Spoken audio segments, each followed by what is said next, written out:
Hey guys, how's it going? Hope you're doing well. My name is Crown, and today I'm going to read you some very interesting stories that I hope that you're gonna love. And now,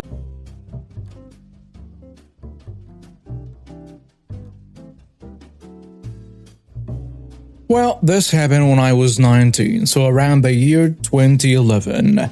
I was walking home from a friend's house one morning and had my headphones in.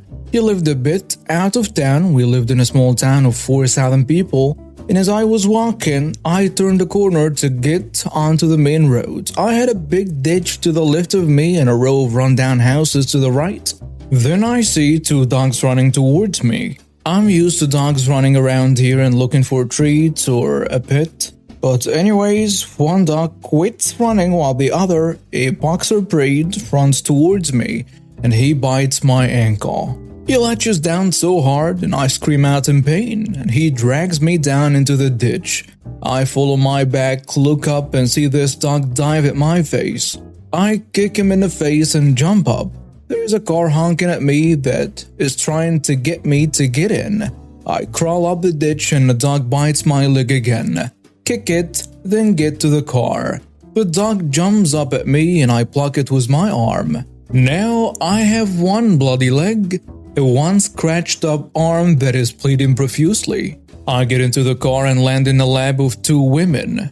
I'm apologizing for asking to be taken to the hospital because, well, I'm a mess. One woman says my name and says we were classmates. I apologize that I don't recognize her and they are coming home from church. I jumped into a car of Jehovah's Witnesses. The driver says he's going to drive slowly past the place and we see the boxer dog run up to a house. A woman looking outside checking to see if the coast is clear and letting him inside. Screw that witch. I call my mom and explain to her that I'm heading to the hospital. She laughs but then realizes that I'm serious. We get there and I apologize for the blood on their car and I get wheelchaired into the hospital. I have a nurse working on my arm and the doctor working on my leg. The wound wasn't deep enough for stitches, but the tooth got wiggled around when I tried getting him off. The bite mark is pouring out blood. It takes about 10 of those iodine needle things to clean it out. Then they do the other side of my leg. My mom gets there and sees tons of bloody bandages and stuff around me. She freaks out and calls the cops. After I'm cleaned up on some good pain medication, I talk to an officer. After he takes some pictures of my wounds for the case, I take him through what happened. We then decided to go to the owner's place and check it out. We get there, the cop knocks on a door, and a woman opens it. "Excuse me, ma'am, I have a gentleman here who was knocked into that ditch by a dog living here, supposedly." The woman goes, No, my dog Hannibal, literally his name, I couldn't make that up, is an old dog who only has a couple teeth. There is no way he would hurt someone." Hannibal looks out and starts barking and snapping towards me, and the woman drags him back. The policeman says, "Well, I've seen enough." "Are they pressing charges?" she asks him. "Not sure yet," the police officer answers. So I go home, think about it, and decide that I want my hospital costs to be paid for, and then a little bit for the bane. I think the total was like $2,000. The hospital was about $1,250. My mom's friend, who was a lawyer, said I could sue for up to $5,000. I decline and then get asked if I want the dog put down. Well, I have a dog of my own. I love dogs. I couldn't put the dog down. I decline on that also. I don't want to have someone's animal put down if they love him. So fast forward a month, I'm told the owner is wanting to go to court to argue against the charges. Excuse me? What? This is a clear-cut case. I have eyewitnesses, doctors that saw my injuries, pictures, and a policeman who saw your dog go after me on site. What the heck? So I go to the courthouse, and even though the woman was not supposed to talk to me until we were in the courtroom, she comes over to me and says, "I can't afford this. I'm so sorry. I have to fight it." Now I feel bad. I stay quiet and we go into the courtroom. I tell my side of the story and the witnesses do too. I feel bad the whole time thinking this woman is about to lose everything. The policeman will show his findings the next day. I don't sleep all night. The next morning, a policeman comes by my place and asks to talk with me. I sit outside with him and tell him I think I'm going to drop most of the charges because, well, I feel bad for this old lady. The policeman says, "Not so quick. I did some digging." He shows me pictures of the house and a small backyard in the back. There are literally 6 dogs, all boxer, stuffed inside this tiny backyard. Oh heck no, it gets worse. She owns them and keeps them for a wealthy guy in New York City, and he sells them to people, not telling them that they are cooped up and aggressive as heck. I instantly think they are going to be put in dog fighting rings and such. I researched the price of a pure blood boxer, and they can go from $500 to $3,000, and she has 6 of them. Nonsense, she can't afford it. I'm sure she's had some other dogs before too. So I'm ready to do what's need to be done. Back to the courtroom. The judge says, "Yesterday I was told you were thinking about dropping the charges or at least lowering them." I answer, "Yes, Your Honor." The woman gets really excited. But I add, "That is until this morning. I found out some unsettling news about animal neglect and animal abuse." The woman's face gets shocked and then glares at me. The policeman goes and explains to the judge how the woman had never let the dogs out in the 3 days he watched the house. She fed them very little and ignored them completely. And Hannibal had gotten through the fence and bit me. The judge is obviously an animal lover. He gets furious at the woman. I end up getting hospital bills covered plus an additional $3,000. The woman loses all her dogs to the animal shelter, and I heard a couple had to be put down because they were so violent. The dude in New York City got investigated, but I think he paid something that made it go away. And the woman moved out of town after the local paper heard news of it. This happened in the Netherlands. So first, some information. A little while ago, I couldn't use my left foot because I got in an accident while skiing. I was so lucky because my grandma has an automatic car where you only need your right foot for gas and brakes. So I was going to do some shopping in a town where I live, not that big, and there are 2 spots for disabled people. Opposite the small walkway in the middle. These parking spots have a sign attached to 2 poles for whatever reason on the walkway side. I see cars already parked in those spots, which pisses me off, but it happens. The bad side is that the closest parking spot is quite far, but I still with it, so I park on the other side of the parking space. During my walk, as far as you can call it, with those humps on both sides, I look at the cars parked like I always do. It's fun to see the difference in taste for cars. And also at the ones in the disabled spots. In my country, you need a special blue card under your front window to show you're disabled.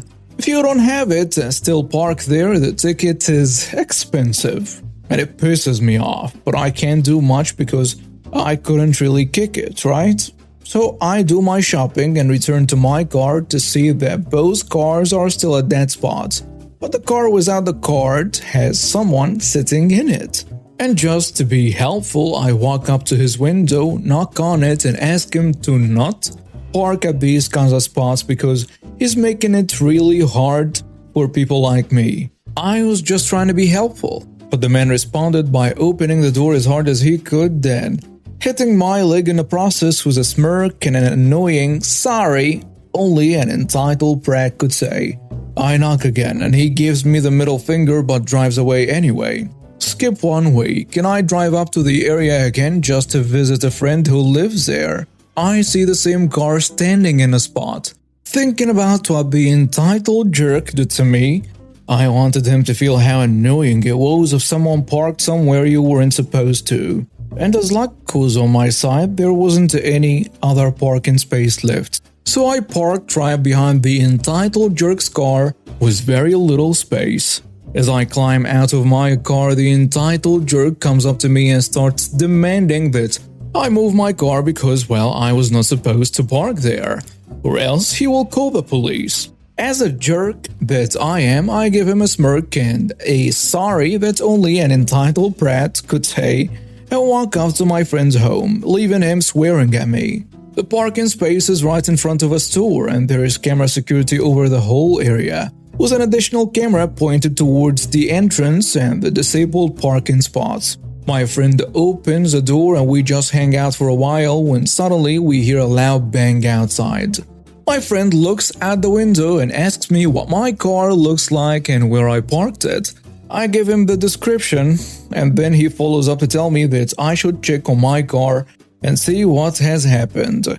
We both walk out and see that my car has a huge dent and a lot of scratches. It turned out that the entitled jerk just forced his way out, and the only possible way was through my car, as the poles with the sign are unbreakable. Apparently, this wasn't the first time this kind of stuff happened, and one of the employees walks out and tells us everything was probably recorded. We could easily sue this entitled jerk for what he did. However, I was pissed. I wanted to let him have a chance to explain himself because it could have been something very urgent, and I didn't want to be that big of a douche. He turned out to be a regular customer of the store, and the store employee was helpful in calling him.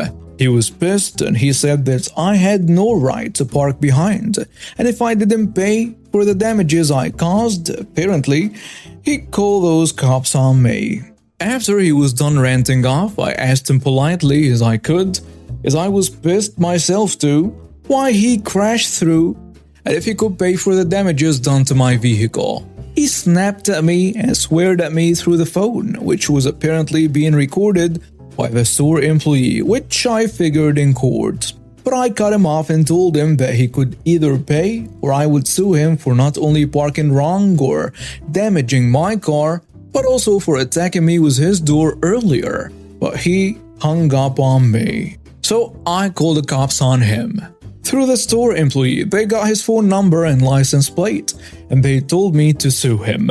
So I did. In court, it became also clear that he had multiple tickets still open, which he did not pay. He got a ticket for parking on a disabled spot, and he has to pay me for all the damage done and the fine for attacking a disabled person. I was thrilled and felt I had done some justice. Moral of the story, don't be a douchebag and park where you're supposed to, or it may cost more than a ticket. I paid to reserve the gazebo at the park for my daughter's birthday from 2 to 4. People are going to come at 2:30, so I have 30 minutes to set everything up. I get there at 1:50. There are people in the gazebo that are reserved, having a birthday. Full array still have balloons, presents, food, decorations, and so on. They are socializing and not even cleaning up yet. I politely asked the host if they wouldn't mind being out by 2 p.m. so I could set up for our party. Again, I paid to reserve this gazebo at 2 p.m. and I only have 30 minutes to set up decorations, food, and so on until people start coming. They started cleaning up and were out on time. As they were leaving, I said, "Thank you so much, so sorry to kick you guys out." The host says, "That's okay, kind of rude, but whatever." She was upset that she was in the middle of her daughter's birthday and said that they booked these things back to back and we should expect some overlap. So, I don't know, am I the jerk here? Should I have expected some overlap? Personally, we were out by 4 for the next party because they paid for it starting at 4 and our time was up at 4. I feel like if I paid for it at 2 p.m., they should be out, not starting to clean up at that point. I get that it was annoying, it wasn't super fun having to clean up my party quickly and rushing out either, but at the end of the day, I feel like they should have planned their time better or reserved more time.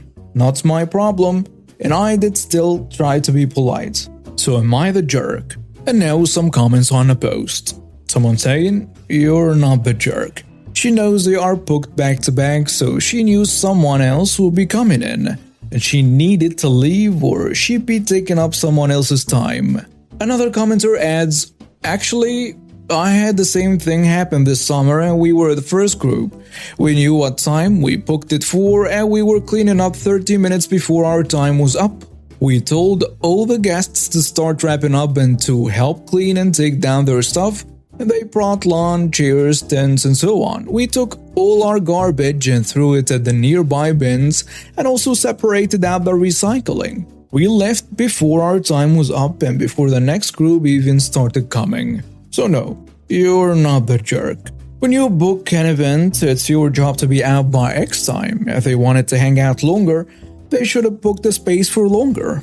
No different than at campgrounds when the rangers come and give you a warning to start packing up by X time so they can have the site ready for the next reservation. Don't feel bad. A few weeks ago, I was driving in my neighborhood playing Pokemon Go. Not while driving, obviously. A bit of my neighborhood has a Pokestop that I collect items from every day, as you get bonus items if you collect from stops every day. This particular day was my 7th day, meaning I will get even more items. I would start over from day 1 the next day.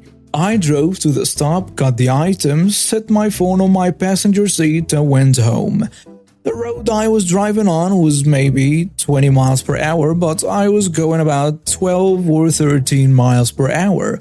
I drive up a small hill and turn a corner when a wild family appears, including the a-hole dad. The wife, her friend, and the 3 kids walking by them stepped off to the side of the road to let me pass. But as I was going by, the jerk dad, who had a young boy about 3 to 4 years old in one arm and holding a Budweiser bottle in the other, important for later, actually stepped closer to my car and yelled something at me. As I had gotten into an accident recently and was trying to be safe as possible, I stopped my car, rolled down my window, and asked if he was alright. And the conversation went as follows. "Are you guys alright? Why did you do that?" "You see my family, right?" "Yes, what about them?" "You know you were driving too fast for this neighborhood, right?" I should point out that I live in Illinois, and while my car was being repaired from the accident, I had a loaner car with Wisconsin plates. "Sir, I was going only about 12 miles per hour, and the limit is 20 here. I wasn't driving too fast." "Well, you almost hit me and my son." "Yeah, because you stepped close to a moving vehicle. The only one putting you guys in danger was yourself." Then he looks at my phone in the passenger seat. "I don't know the laws in Wisconsin, but here in Illinois, you can't be on your phone while driving. I am calling the police." "Well, I don't know their laws either, buddy. This car is just a loaner. I live here in Illinois." "Then you should know the laws. I am calling the cops." Well, have fun with that. That was that I just left. I know I probably should have stayed, but since I didn't actually do anything wrong, I wasn't taking this threat seriously. I went home and made some ramen to eat, and as I was sitting in my dining room, I looked out the window and nearly choked on my noodles. But jerk dad followed me home, and he was on his cell phone with a dispatcher, and I thought I was being screwed. About 5 minutes later, there were 2 cop cars with 3 police officers. I stepped outside thinking I was done for. The officers started to question the 2 of us. Police officer 1 says, "OP, do you know why are we here?" "Well, I have a pretty good idea what you think you're doing here, but why don't you let me know?"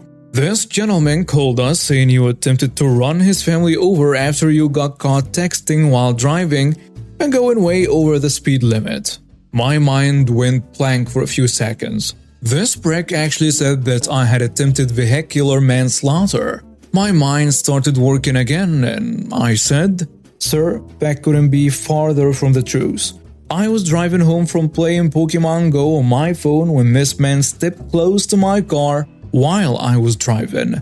My phone was in the passenger seat the entire ride home." "He's lying. He nearly killed my family. Arrest him now." Sir, calm down. We will settle this." The second police officer tells him. Police officer number 1 says, "OP, what was this man doing when the incident occurred?" Suddenly, an idea popped into my head, and right there on the fly, the revenge started. He was walking with his family along the side of the road, carrying a young boy in one arm and holding a beer bottle on the other. That's not true, you piece of garbage. Sir, control yourself, please, police officer tells him. As I drove by them, the rest of his family went to the side of the road, but he actually stepped closer to my car. I think he got within an inch of me. This is nonsense. He's just trying to protect himself. Sir, if what he's saying is true, you could actually be arrested here, not him. The other police officer adds, Are you sure that's what happened? I answer, Positive. He got way too close to my moving vehicle, holding a child and a bottle of Miller Lite. It wasn't Miller Lite, it was Budweiser. He cut himself off and tried to get back on track, but it was too late. All the officers looked at him.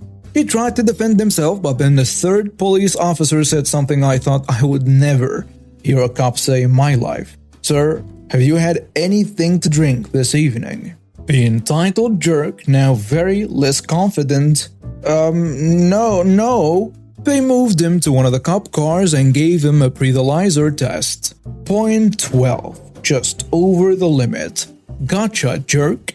He ended up confessing to them that I was right and was arrested for public intoxication and child endangerment. He has to go before a judge to determine if he's a danger to his family. The officers asked if I wanted to press any charges, but I told him no, since he already had enough on his plate to deal with. If I ever hear any updates about the guy, I will let you guys know. Edit. I'm about to appear in court to dispute the traffic ticket I received for my accident. As I mentioned in this story, it'll be the third time in a year I appear in a courtroom. And I really didn't want to go back if I didn't have to, which is a big reason why I didn't press charges. I might have to go and be a witness if this case progresses enough though. My neighborhood is a very small private neighborhood. It used to be all summer houses long before I was born. You could go for a walk for about 90 minutes and walk everywhere in my neighborhood. From my house to where this incident occurred was a 2 to 3 minute walk, so the guy most likely followed me as soon as I drove away. And I didn't notice because, well, I just wanted to get away from him. So yeah, for the time being, that's about it. And now we have reached the end of today's stories. Thank you for watching and see you next time.